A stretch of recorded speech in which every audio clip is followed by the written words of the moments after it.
함께 나누실 말씀은 마태복음 24장 1절 2절 말씀입니다. 마태복음 24장 1절 2절 말씀 함께 합독하시도록 하겠습니다. 예수께서 성전에서 나와서 가실 때 제자들이 성전 건물들을 가리켜 보려고 나오니 대답하여 이르시되 너희가 이 모든 것을 보지 못하느냐. 내가 진실로 너희에게 이르노니 돌 하나도 돌 위에 남지 않고 다 무너뜨려지리라. 아멘. 기도하시겠습니다. 할렐루야. 하나님 고맙고 감사합니다. 사랑합니다. 오늘도 저희들을 주일 오후에 저희들의 발걸음을 여기로 보내주시고 성령님 인도하여 주셔서 하나님 앞에 나와 함께 예배로 주님 앞에 영광 돌리고 우리의 죄를 주님 앞에 고백하며 거룩함으로 하나님을 아버지 사모합니다. 아버지 이 시간 주님 앞에 섰사옵나이다.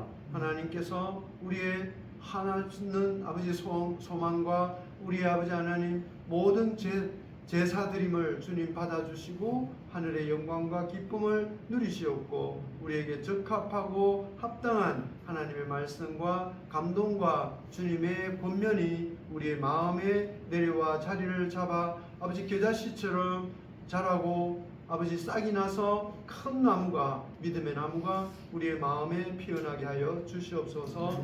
하나님 함께 해주심을 감사하고 나사렛 예수 그리스도 이름으로 기도드리옵나이다. 아멘. 아멘. 마태복음 24장 1절 2절 이 말씀의 제목을 이제 무너질 예루살렘 성이다. 그래서 예루살렘 성이 멋지게 지어졌는데 이게 다 무너질 거라고 하는 것으로 이제 제목을 했었는데 다른 제목으로는 제가 또 얘기할 때는 세상 성전 완전 파손 이렇게 해서 설교를 했던 부분입니다. 이게 그래서 예수님께서는 우리에게 이렇게 가르칠 때마다 우리들의 일반적인 그 관념, 사고, 전통적인 생각 이런 것들을 다 이렇게 무너뜨리시고 뭐라 그래요? 좀 이렇게 갑작스러운 훅 치고 들어오는 이런 말씀들이 너무너무 많고요. 일반적인 사고와 생활 방식으로는 이해하기가 힘든 얘기들을 툭 던지시고 그것을 알아들을 사람은 알아듣고 귀 있는 사람은 듣고 믿음 없으면 듣지 말고 억지로 가르치지 않으세요. 던지시고 들을 수 있는 사람은 듣고 깨달을 사람은 깨달으라고 그렇게 말씀하세요. 억지로 우리 마음을 막 쥐어 뜯어가지고 집어넣고 막 우리 보고 암기하라 그리고 암기 못할 시험 쳐서 성적 나쁘면 막 혼내고 이러신 분이 아니고 내가 이렇게 말을 하니 이 말을 듣고 무슨 뜻인가를 다시 그려보고 내 하는 뜻을 잘 새겨서 내가 가는 대로 같이 가자 이렇게 말씀해요. 왜냐하면은 워낙에 사람들이 자기네들의 방식대로 살아왔고 본인들의 철학으로만 살고 있는데 몰두되어 있기 때문에 이런 말씀을 던져도 그 말씀을 가지고 은혜롭게 쳐다보려고 하지 않는다는 걸 예수님이 너무 잘 알고 계시기 때문에 그래요. 그래서 오늘 본문 말씀을 보면 처음에 예수님께서 성전에서 나와서 이런 말씀인데 성전에서 무엇을 하셨느냐 하면은 마태복음 21장 23절 여기 보면 예수님께서 성전에 들어가 가르치실새 대제사장들과 백성의 장로들이 나와 가로되 네가 무슨 권세로 이런 일을 하느냐 또 누가 이 가르치는 권세를 주었느냐 이렇게 힘난을 합니다. 그래서 이때 마태복음 21장 성전에 들어가서 예수님이 백성들에게 하나님의 말씀을 가르치세요. 그래서 예수님께서 마태복음에 보면은 설교를 5번 하셨어요. 5번. 5장에서 하셨고 10장에서 하셨고 16장에 하고 이제 여기 24장에서 5번째 설교를 하시는 거예요. 그래서 4번을 설교를 했는데 사람들이 안 듣는 거예요. 도대체 무슨 말인지 알려고도 하지 않고 귀담아 듣지 않아요. 단지 그들이 생각하고 있던 메시아에 대한 관념, 전통적인 생각 거기에 몰두해서 예수님이 하시는 말씀은 너희들이 그동안 4,000년 동안 메시아 오실 것을 기대하고 기도하고 했는데 내가 메시아로 왔는데 내가 하는 얘기를 하여도 도대체 알아듣지 못하는 이런 사람들 보고 예수님께서 마음이 많이 아프셨어요. 그래서 23장에 예수님이 그 유다인들에게 이 모양 저 모양으로 많이 뭐라 그래요? 문책을 하시고 책망을 하시고 이렇게 해요. 그러다가 도대체 이제 예루살렘에서는 더 이상 가르치지는 못하겠다 하면서 예루살렘에서 나오는데 제자들이 성전을 이렇게 쳐다보면서 이 성전을 좀 보시라고 이렇게 얘기를 하니까 2절에서 예수님께서는 니네들이 나에게 이 성전을 자랑하려고 하는구나. 멋진 성전을 다시 이제 두 번째 성전이에요. 바벨론 왔을 때 바벨론 갈 때 다 무너져서 돌아와서 이제 두 번째 성전을 이렇게 다 건축해 가면서 이분들이 얼마나 큰 성전에 대한 기대를 갖고 있는가 이따가 바라보기를 하고 찾아보기를 하고 그걸 가르쳐 보면서 우리가 이것을 해냈다. 이제 하나님이 오셔서 여기에 메시아로 오셔서 우리에게 모든 구원을 이루어 주실 거라고 자랑을 하면서 성전이 다 이루어져가 마감되어 가는 것을 자랑을 하니까 예수님이 뜬금없이 너희들이 그렇게 헌물을 많이 드리고 아름답게 돌을 깎아서 멋진 건축물을 지어 놓았는데 예수님이 하시는 말씀 이거 다 없어질 거라. 다 무너질 거라고 이렇게 생뚱맞는 말씀을 하셨어요. 그러면서 24장, 25장 뒤로 가면서 예수님이 이제 돌아가시고 다시 종말이 올 것이다. 종말이 올 때 세상이 다 무너질 것이다 하면서 여러 가지 설교를 다 다시 하셨어요. 그래서 그것은 점점점 가면서 가기를 하고 오늘은 아니 예수님이 왜 그렇게 유대인들과 제자들이 자랑스럽게 생각하고 멋지게 지어놓은 성전을 보고 같이 감탄하시면 야 멋있다.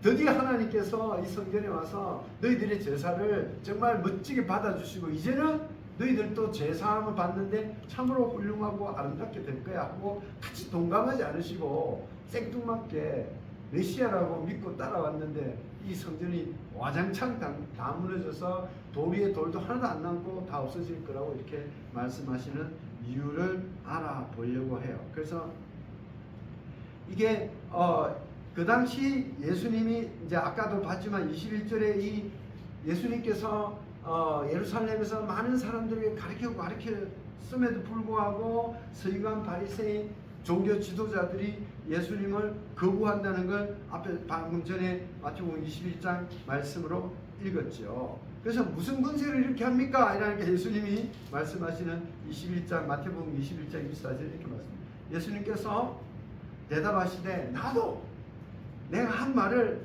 너희에게 물으리니 너희가 대답하면 나도 무슨 권세로 이런 일을 하는지 이르겠다. 내가 무슨 권세로 이런 너희들에게 가르침을 주느냐 하는 것을 구구히 설명하지 않겠다는 거. 왜? 이미 3년 동안 다 하나님의 아들이라는 것을 예수님께서 간접적으로 얘기를 하셨고 또 하나님이 하실 수밖에 없는 역사를 이루셨기 때문에 다 아는 거예요. 그럼 일반 백성들은 예수님이 하나님의 아들이라는 걸 믿고 따르기도 한다는 거예요. 근데 지도자들은 안 따르는 거예요. 끝까지 안 따르는 거예요. 그래서 예수님이 이 23장 마태복음 23장에 이 종교 지도자들을 보고 화 있을 찐저하고 저주하는 얘기들이 많이 있어요. 좀 이따 살펴보긴 하고 이 제자들이 어떤 질문을 했느냐 마가복음 13장 1절에도 같은 맥락의 글이 있는데 이렇게 적혀 있습니다. 예수님께서 성전에서 나가실 때에 제자 중에 하나가 가로되 선생이여 선생님이라고 부르죠. 제자 중에 하나가 선생이라고 부르는 게 누구더라? 가룟 유다가 끝까지 선생이라고 불렀죠. 가룟 유다가 아닌가? 더 공부를 안 해봤는데 보소서 이 돌들이 어떠하며 이 건물들이 어떠하니까 얼마나 좋습니까?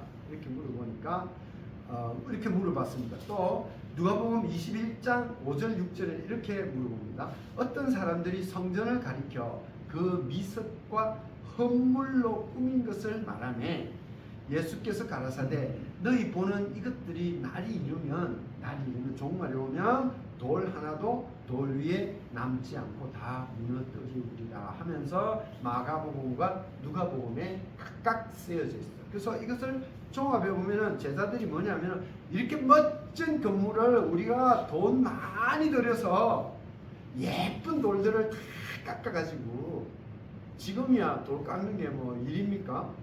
돌 갖고 와서 기계로 다 해서 맞추어서 뭐 쉽죠. 그런데 옛날에는 전부 다 그거를 채석장에서 잘라서 현장까지 가지고 와서 그 다음에 석공들이 다 쪼아요. 그래서 하나를 올려놓고 그 다음 것도 올릴 것 이미 올라가 있는 돌의 모양을 보고 또 거기에 합당하게끔 돌을 다 쪼아서 네모 반듯하게. 저는 예루살렘 안 가봐서 모르겠는데 대충 돌 하나가 우리 사람 몸만 할 것 같은데, 대충 돌 하나 몸보다 될 것 같은데 두 사람 합친 것 정도 그런 돌들을 다 차곡차곡 쌓아서 올렸단 말이에요. 그 돈이 그 당시로서는 엄청난 임금들이 드는 일이죠. 그리고 그 이빨을 딱딱딱 맞춰서 올려놓는 것, 이게 보통 일이 아니야. 그 시대에, 예수님 시대에. 그래서 그렇게 하는 걸 보고 이렇게 제라하는데, 왜 제자들이 이렇게 예루살렘 성이 멋지게 지어지는 것을 이렇게 질문을 하는 이유가 있어요. 그게 뭐냐면 23장 앞에 마태복음 23장 37, 39절에 보면은 이렇게 되어 있습니다. 그래서 거기에 보면 예수님이 이렇게 말씀했어요.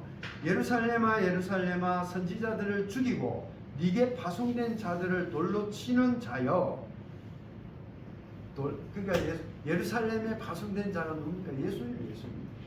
예수님이 하나님의 보내심을 받아 예루살렘에 와서 그들을 가르쳐다 보냈는데 돌로 치고 던지고 학대하고.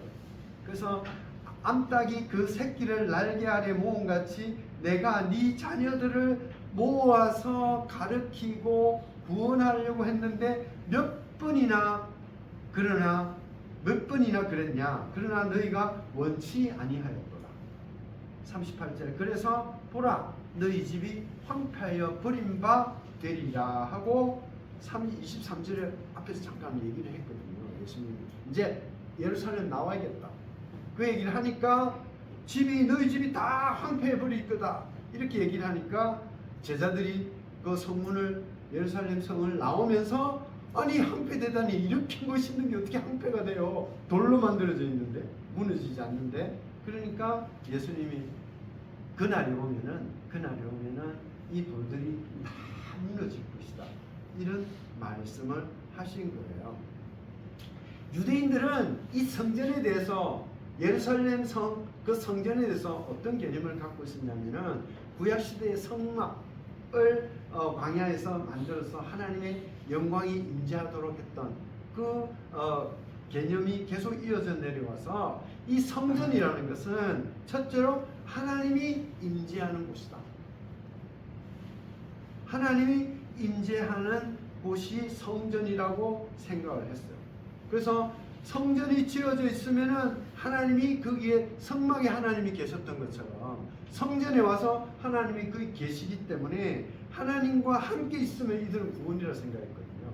왜? 하나님이 전지전능하신 분이고 모든 것을 다 해결하시는 분이기 때문에 하나님과 우리가 함께만 있으면은 모든 것이 다 이루어진다는 생각을 갖고 있었어요. 그래서 출애굽기 25장 8절을 보면 내가 그들 중에 거할 성소를 그들을 시켜 나를 위하여 짓되, 이게 이제 성소, 성막 이런 것을 얘기하는 거고요. 열왕기상 8장에도 보면은 제사장이 성소에서 나올 때 구름이 여호와의 전에 가득하매 11절 제사장이 그 구름으로 인하여 능히 서서 섬기지 못하였습니다.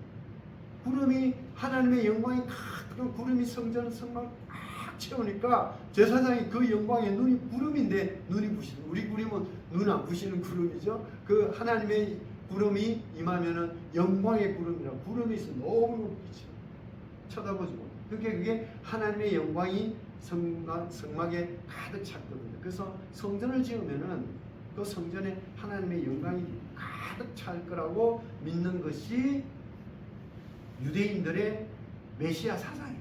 하나님에 대한 생각이에요. 그래서 성전에서 제사를, 두 번째 성전에서는 제사를 지내는데, 성전이 있어야, 제사는 언제나 성전에서 제사를 지내니까 성전이 없으면은 어디 제사를 지낼 수가 없어요. 제사를 못 지내면 어떻게 돼요? 죄 씻음을 못 받는다. 동물의 피를 흘려서 하나님께 제사를 드려야 우리가 죄를 사할 수 있고 거룩해질 수 있고, 그 거룩해야 하나님 앞에 우리가 구원받아 영원히 하나님과 동행할 수 있기 때문에, 우리가 이 유대인들은 제사 지내는 것을 되게 중요하게 생각했거든요.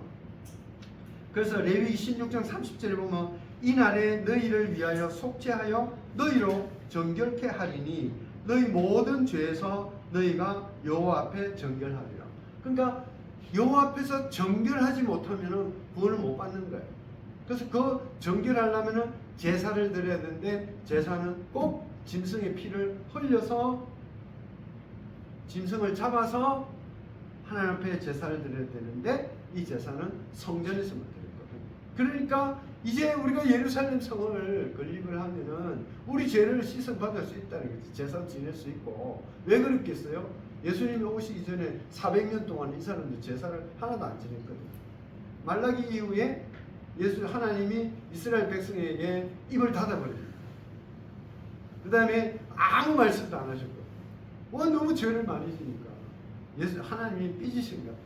그래갖고 계속 제사를 안 지내고 있다가 이제 성전을 지으면 우리도 제사를 지내고 우리도 거룩해질 수 있다는 거죠.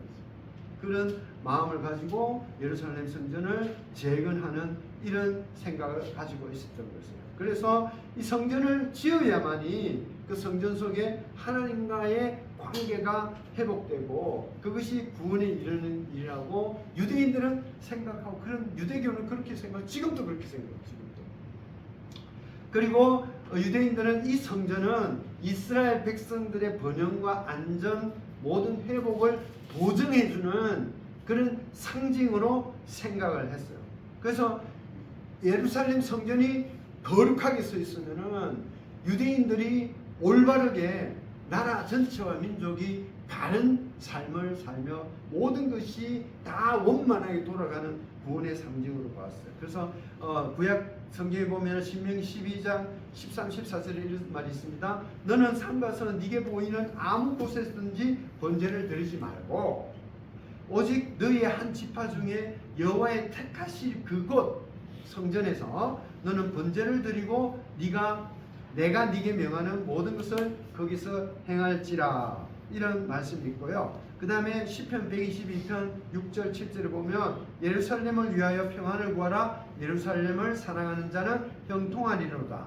내 성 안에는 평강이 있고 내 궁중에는 형통이 있을지어다. 그래서 성전 안에서 하나님을 섬기고 사는 백성들에게는 평강과 형통이 있을 거라고 하나님이 약속을 하셨거든요.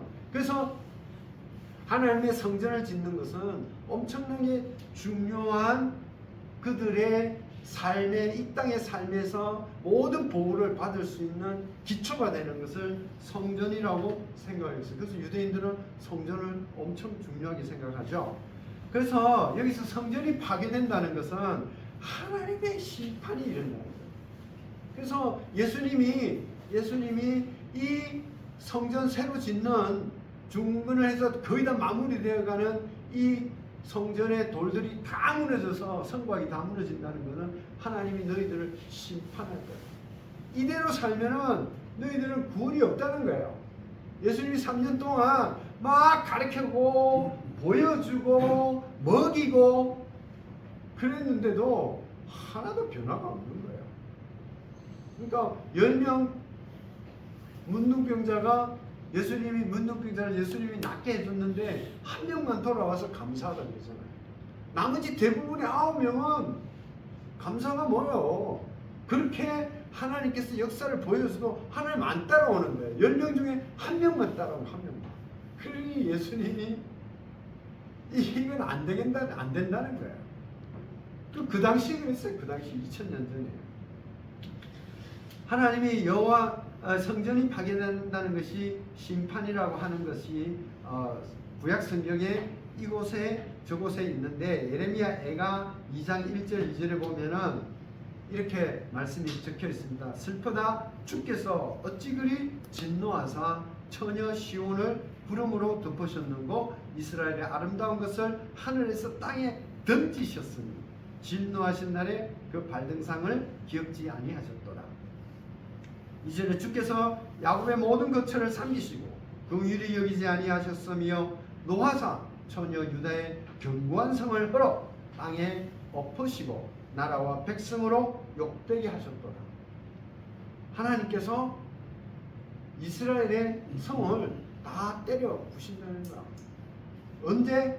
죄 지은. 이게 앞에서 마가복음에서 다른 사람들이 그랬죠. 누가복음. 이 성곽이 아름다운 돌과 우리들의 헌물로 만들었다고 얘기했죠. 그게 뭐냐면은 이 말이에요. 예수님, 우리가 이 성전을 이렇게 멋지게 중건하고 있는데 이거 우리 재산 다 들여서 했어요. 우리가 너무너무 멋있게 했어요. 우리들의 방법으로 이 성전을 다시 재건을 했거든요 하고 자랑하는 거예요. 그러면은 하나님이 이 성전이니까 하나님 여기에 거하지 않으실 수 없을걸? 이렇게 얘기하는 거예요. 그러니까 예수님이 보니 그 신중을 이렇게 들여다보니까 우습지도 않은 거죠.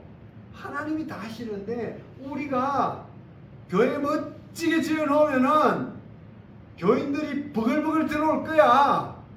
하는 거하고 똑같은 거예요. 똑같은 거예요. 내가 교회 가서 예배드리고 하나님이 명령하시는 교회 봉사를 열심히 하면은 멋진 남편 만날 거야. 생각하는 거 똑같은 거지. 그러면은 예수님이 뭐라 그래요? 그렇게 쌓는 너의 노력 다 망할 거야. 심판할 거야. 이렇게 얘기해요. 저도 돌이켜보면 엄청 미안했던 것 같아요. 하나님 엄청 미안해. 하나 딱 잘한 게 있어. 청년회 회장할 때 그 약속은 했지. 우리 교회 자매하고는 결혼 안 한다. 진짜로 그랬거든. 교회 자매들이 막 희값백한 자매들 얼마나 많아. 그러다 청년회 회장을 내가 23년에 2년에 그럼 막 이런다고 그 약속을 했어요. 하나님, 내가 정말 정말 초신자였는데 내가 이걸 그냥 하나님 허락해서 하긴 하는데 내가 이게 눈 팔리게 하지 마세요.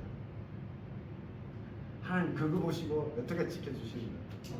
근데 대부분의 사람들은 처음에 우리가 전도를 하고 할 때는 여러분의 모든 문제가 예수 안에서 해결이 됩니다.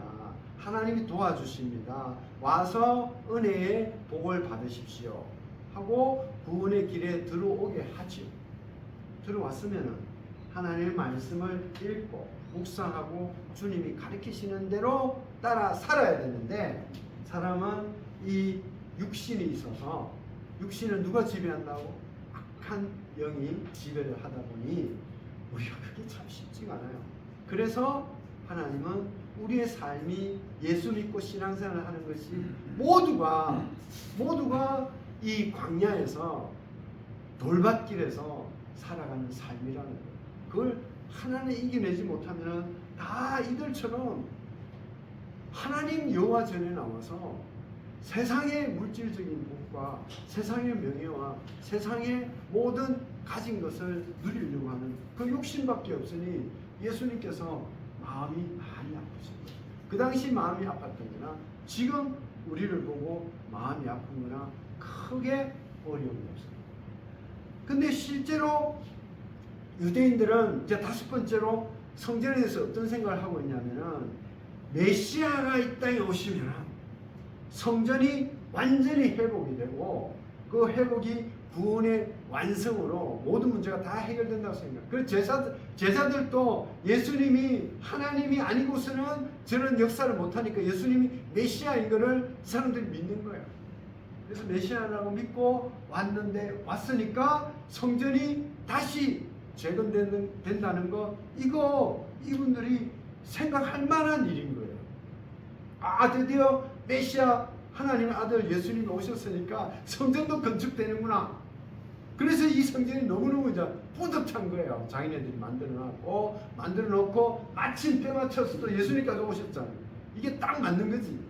그렇게 생각을 했는데, 이런 생각을 가지고 있는 것은 시편에도 있고 에스겔서에도 이렇게 환상을 다 보여주고 있죠.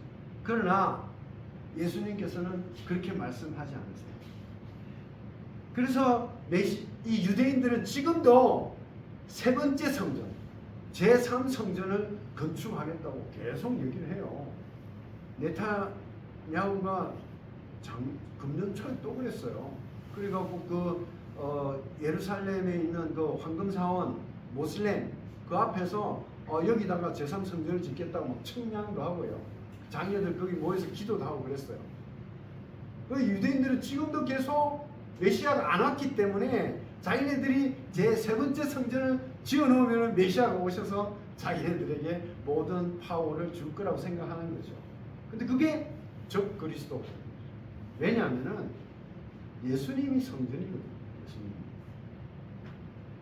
예수님이 성전이라는 것, 여러 군데 우리가 보고서에 나와 있죠. 마가복음 14장 58절에 우리가 그의 말을 들으니 손으로 지은 이 성전을 내가 헐고 손으로 짓지 아니한 다른 성전을 사흘에 지으리라. 예수님이 본인께서 성전을 사흘 만에 다시 부활하겠다고요.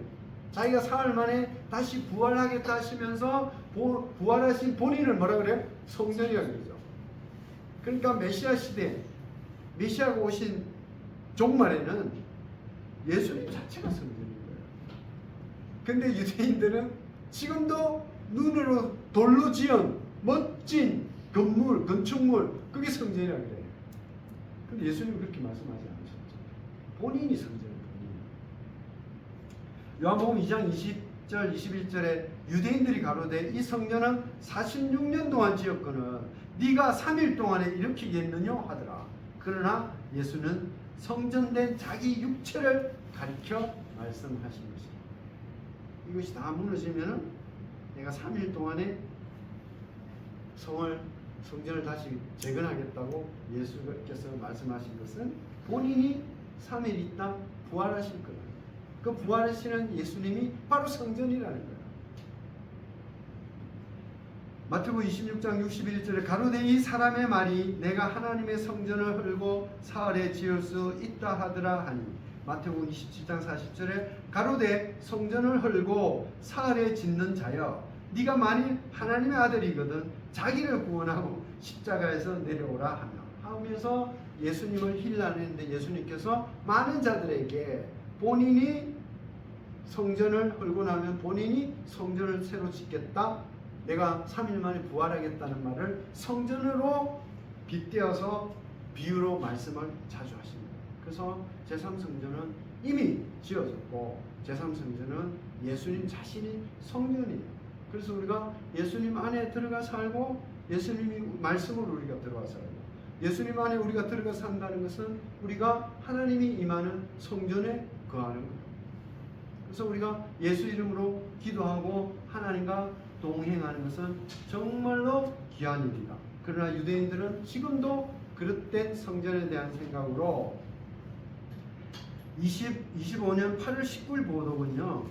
금년 여름에 영국에 있는 미들 이스트 아이라는 언론 신문에서 이스라엘이 제3성전 건립에 그 어느 때보다 가까워졌다 라는 제목으로 Why Israel is closer than ever to building the third temple 이라고 하면서 기사가 났어요. 그게 아까 말씀드린 네타냐후하고 모여서 거기서 기도하고 청량하고 이렇게 하는 거예요. 이 얘기는 제3성전을 건립을 한다는 것은 적 그리스도가 그 위에 달한다는 거예요. 이스라엘이 적 그리스도 이상하지요? 이스라엘의 정치인들은 그래요. 알 수가 없는 일이에요. 겉은 아닌 것 같은데 그 사람들이 적 그리스도일 수도 있어요. 우리는 모르지만. 그래서 실제로 제3성전 마지막 성전은 예수님 본인이신데 사람들을 미혹해서 새로운 건물을 지어서 이것이 예루살렘 템플이라고 이렇게 얘기를 하면은 그때가 하나님이 세상을 마지막 멸하는 시대가 온다는 거예요. 그래서 이 제자들이 그러한 유대인들의 성전에 대한 사고방식을 갖고 있었기 때문에 예수님한테 보여주면서 이제 우리가 이런 일로 되어졌으니 얼마나 우리에게 곧 일이 있을 텐데 곧 메시아께서 다 하실 텐데 왜 자꾸 우리가 망할 거라고 앞에서도 너희들의 상터가 집터가 다 허물어질 거라고 얘기를 하시니까는 이런 사건이 있은 거예요. 이런 사건이 있은 것은 예수님께서 아까 말씀을 처음에 조금 들으셨는데 그동안 예수님께서 이스라엘 백성들에게 5장에서 산상수훈을 가르쳤죠. 산상수훈을 가르칠 때 뭐라고 그랬어요? 여러 가지로 네가 가지고 있는 거 다 주라. 속옷, 겉옷을 달라면 속옷까지 주라. 이게요, 이스라엘 백성들은 일반적으로 옷은 하나만 입고 다녀요. 거기는 날이 덥기 때문에 속옷을 입는 사람은 부자의 부자. 겉옷은 거의 그냥 둘둘말이 이렇게 옷을 대충 팔 껴서 입고 다니는 그런 옷들이라고요. 옛날에는. 그 속옷을 입으면 그거 비싼 거거든요. 그러니까 겉옷을 달라 그러면은 겉옷을 줘버리면은 없어요. 그 요한이 그 제사장 뜰에서 막 도망가고 이런 거 할 때 요한이 막 놀래갖고 도망갈 때 옷을 집어던지고 그 젊은 청년이 바로 도망갔다 그랬죠. 그런 것처럼 옷 하나만 없어버리면 그 사람은 옷이 없어. 근데 그 달라 그러면 불쌍한 달라 그러면 속옷 다 벗어주라고 그랬죠. 이게 말이 안 되는 거예요. 오리를 가자면 심리를 가주라고 그래요. 오른밤 때는 왼밤 또 맞으라고 그래요. 이런 설교를 처음에 5장에서 7장까지 5, 6, 7장에 여러 가지 뭐라 그래요? 이 앞뒤가 우리 삶과 다른 얘기들을 많이 하셨어요. 근데 유대인들이 그 말을 듣고 삶이 변했냐? 전혀 변하지 않았어요. 제자들 전도를 보낼 때도 제자들에게 이렇게 해서 처음에 귀신 쫓는 능력을 줬어요. 그리고 갈 때 너희들은 가서 병든 자를 고치고 약한 자를 강하게 해주고 그리고 돈 하나도 갖고 가지 마라. 가서 너희들이 병 고치고 귀신 쫓고 약한 자를 강하게 하면은 그 사람들이 먹고 재워줄 것이다. 그러니까 신발도 하나만 신고 가라. 두 짝 가져가지 마라. 지팡이도 짚지 마라. 충분히 쉴 곳이 많이 있을 거니까 그냥 가라. 이렇게 내보내셨는데 그렇게 지금 현재 우리들이 그런 선교적 가르침을 그대로 따르고 있는지 생각을 해보아야 돼요. 그리고 천국 비유를 13장에 했고요. 그 다음에 천국 백성의 사람들은 어떻게 살아야 되는가, 교회 공동체는. 이렇게 설교를 하셨음에도 전혀 유대인들이 그렇게 살지 않는 거예요. 그리고 이제 그러니 예수님께서 너희들이 그렇게 살면 결국 멸망하게 된다 하고 감람산 설교로 24장과 25장 설교를 하신 거예요. 그래서 여러 가지 그 예수님께서 말씀을 하고 설교를 하시고 가르쳤던 것들을 예루살렘 그 당시 유대인들이 예수님 말씀대로 또 제자들조차도 그렇게 변화가 되지 않았어요. 언제 변화됐냐? 예수님이 십자가에 죽으시고 십자가 죽으실 때 됐다. 제자들이 전부 다 도망갔죠.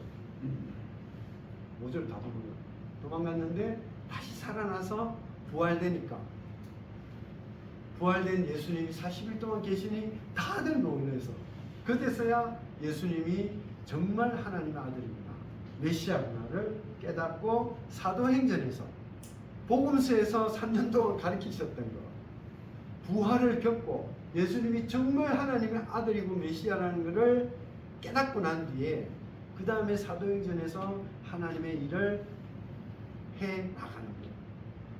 우리들을 돌이켜보면은 우리들은 어떠냐? 산상수훈에서 가르치는 대로 예수님은 우리 보고 뭐라 그래요? 너는 천국 질서대로 살아야 되니까 세상에는 바보같이 살라 그래요. 근데 그리스도인들이 지금 살아가는 21세기 그리스도인들이 정말 세상에서 바보라는 소리를 듣냐? 아니죠. 정말로 그렇더라고 하고 손가락 하는 사람들이 얼마나 많은지. 교회를 나오시다가 안 나온 사람들 얘기 들어보면 거의 교회에서 뭐 당했다는 얘기를 많이 하죠.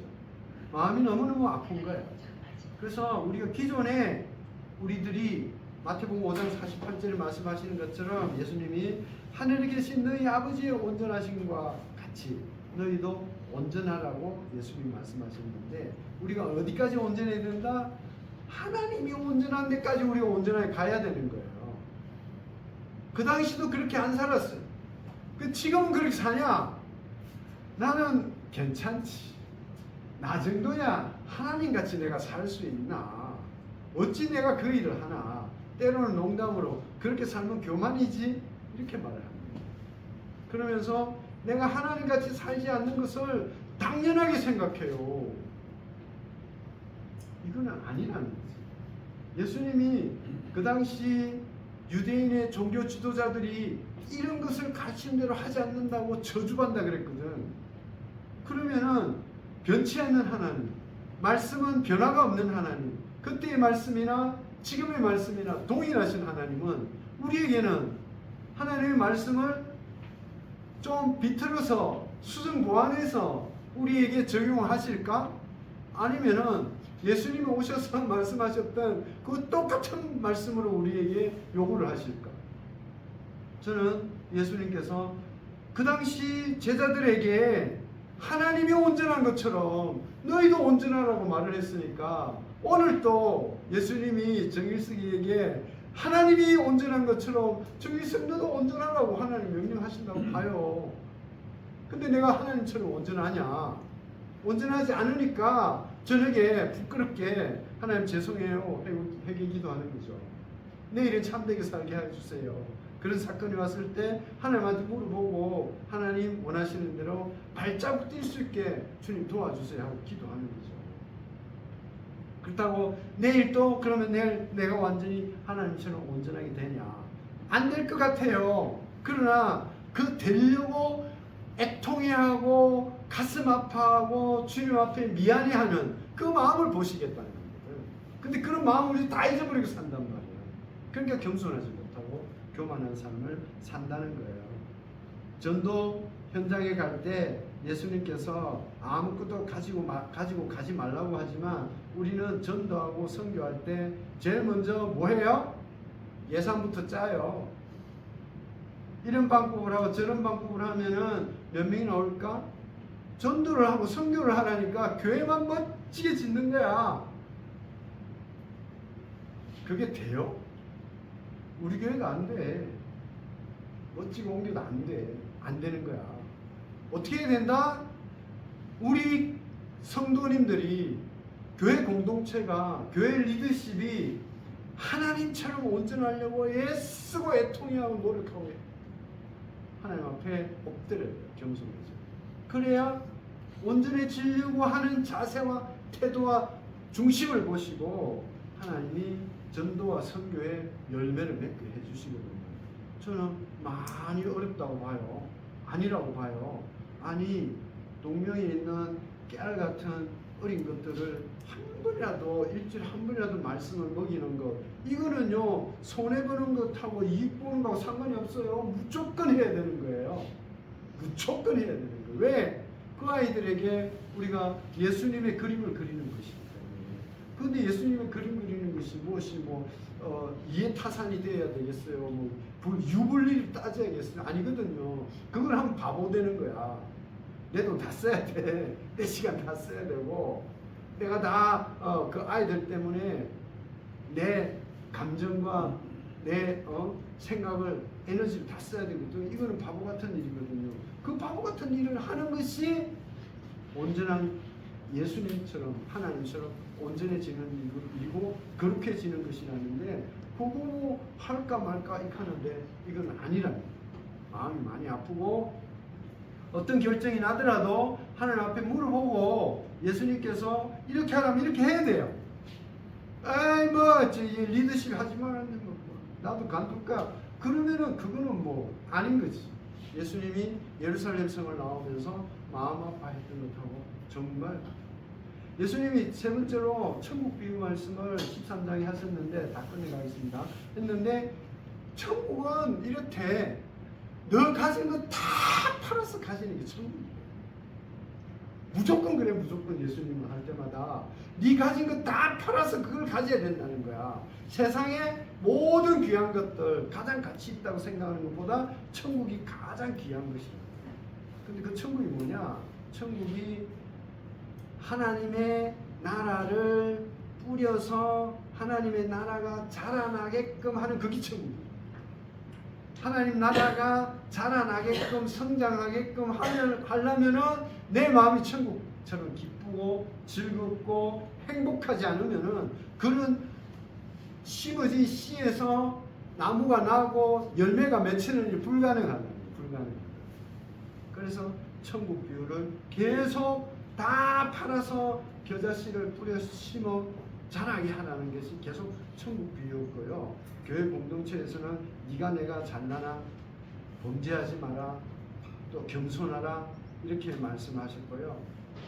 그렇게 했음에도 불구하고 전혀 변하지 않는 것, 유대인들의 삶이 그들의 삶이 아니었다. 저의 삶이고 여러분들의 삶이고 교회 공동체에서 우리 중문교회 공동체에도 정말로 건전한 교회 공동체예요. 하여튼 어디 여기에 깨끗하고 저기에 깨끗하고 해요. 그래도 목회의 시선이 예수님 같지는 않아요. 다 우리가 바뀌어요. 많은 한국교회가 얼마나 예수님 안에서 적그리도 행실을 많이 하는지 짚어보고 우리가 대신해서 그들을 위해서 우리가 회개를 대신하는 회개 중보기도에 바람이 불어야 돼요. 그래서 저는 주일날 새벽 선교하고 몇 분 안 모여 두세 번 모여서 예배 드리는 거지만 그 예배 때만큼은 끝나고 나는 기도를 회개 중보기도를 혼자서 해요. 저 회개부터 하고 저도 뭐 제가 득실득실한데 하고 나면은 예수님이 이 나라의 죄를 시진핑의 죄를 김정은의 죄를 네탄야후의 죄를 대신해서 하나님 앞에 고백하게 해요. 예수님이 말씀을 접습니다. 예수님이 유대인들이 그렇게 프라이드를 가지고 멋지게 생각을 가지고 지어가는 성전이라고 짓는 그 성전을 보고 하신 말씀 그거 아니다. 니네들 방법으로 세우는 것 하나님 말씀 그대로 하는 것 행하는 차라리 그것이 예수 이름으로 성전이지 니네들만 생각으로 만들어가며 세상에 쌓는 것 다 바벨탑 무너질 것이다 하고 하신 말씀 그 말씀 우리 각자에게 하시는 말씀이라고 생각하고 깨달으면 앞으로 남은 삶 속에서도 예수님처럼 거룩하게 살며 잘했다 칭찬받을 수 있지 않을까. 이 땅에서 살면 좀 힘든 것 어때? 좀 부족하면 어때? 내 하고 싶은 거 못하면 할 수 없지 뭐. 그러나 하나님을 따라가며 하나님 믿는 사람 한 명, 두 명 살리는 일에 우리가 쓰임 받으면은 주님께서 그것으로 우리를 너무너무 기뻐하실 것이다. 아무쪼록 우리 동명 중문 교회 사역이 어린 것들을 위해서 헌신하는 그런 아름다운 사역이 계속 이어질 것을 간절히 소망하며 하나님 앞에 간절히 기도합니다. 하나님 고맙습니다. 감사합니다. 오늘 또 주님께서 아름다운 말씀으로 허락하여 주셔서 감사합니다. 주님 함께하여 주시옵고 인도하여 주시옵소서. 주님 영광 받아 주심을 감사하고 예수님 이름으로 기도드리옵나이다. 지금 우리의 말씀으로 함께 하시는 예수님의 무한한 은혜와 영원토록 전지전능무궁하신 하나님의 지극하신 사랑과 성령님의 감동 감화 상주 교통 역사 충만하시니 말세에 오직 예수님의 가르침을 따르는 참 제자로서 거룩한 순종의 삶을 살아 이기기를 다짐하고 소망하는 사랑하는 동명 교회 권속과 동명학원 학생 교사 직원 모든 이사장님 교장 선생님 함께하여 지금부터 영원까지 넘쳐나시기를 간절히 축원하옵나이다. 아멘.